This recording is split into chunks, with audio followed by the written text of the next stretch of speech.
भाई दीदी ने तो जल्दीबाजी में कुछ ज्यादा ही सुना दिया भाई, देखो लास्ट तक भाई। कहाँ जा रहे हो?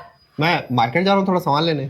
ठीक है, मैं पर्स लेके आती हूँ, मैं भी चल रही हूँ साथ। अरे तुम क्या करोगी, मुझे बस छोटा सा सामान लेके आना है यार। मुझे भी चलना है, मुझे भी कुछ सामान लेना है। ठीक है, यही खड़े रहो, मैं पर्स लेके आ रही हूँ, फिर दोनों साथ चलेंगे। ठीक है? ठीक है भाई, देखना अभी।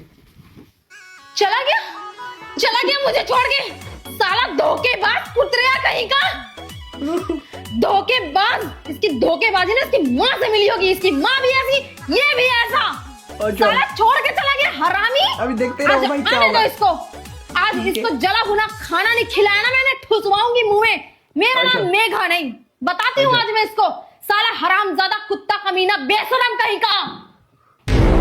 भाई यहीं पे वेट कर रहा है। ज्यादा ही बोल दिया। चले बेबी, चले, लेट हो रहा था ना।